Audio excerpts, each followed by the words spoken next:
Access to capital is the lifeblood of innovation, and the Caribbean needs more of it. This was the consensus during Caribbean Dragons Ignite 2025 Summit, which attempted to spark the discussion on how the Caribbean, particularly Trinidad and Tobago, can nurture new and innovative businesses.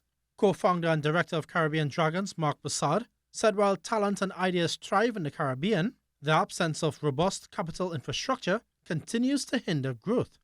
Our vision at Caribbean Dragons is to build a world-class innovation ecosystem within the Caribbean region, for the Caribbean region, and then bridging into the larger markets for scaling in Latin America. As we've seen around the world, this necessitates, by its very nature, the critical ingredient of capital. And it's something that has not really been addressed in the Caribbean region. And so we think this is an absolutely vital workshop or a vital effort that we're doing to balance the work that's being done in the Caribbean for the founders. Assistant Professor of Entrepreneurship at the Ivy Business School in Canada, Dr. Laurel Steinfeld, challenged attendees to rethink traditional venture capital models and instead design fit-for-purpose ecosystems tailored to the Caribbean's unique needs. We know actual ecosystems need resources, right? But there's a whole bunch of resources that they actually need. Not just the physical and supportive infrastructure, but also access to capital and on top, skilled workforce, which you have a lot of, right? Which is not always the case. But then there's also the policies and regulations and making sure that everything matches. Mr. Bassard urged stakeholders to build a financial ecosystem that supports startups from idea to scale.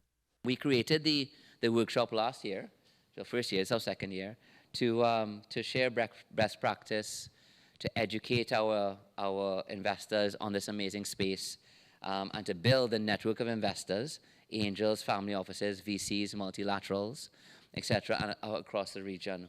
President of the Trinidad and Tobago Chamber of Industry and Commerce, Sonji Chase, echoed the urgency for this to thrive, proposing a potential market for this to materialize.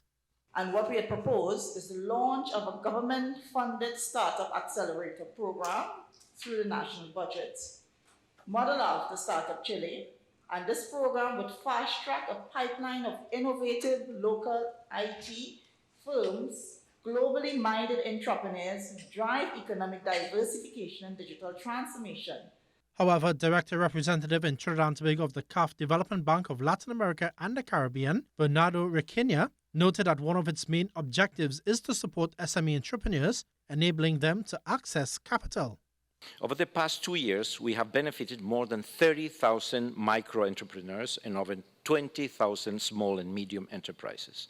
In terms of financing, CAF primarily acts as a second-tier bank to channel resources throughout the local banking system of each country.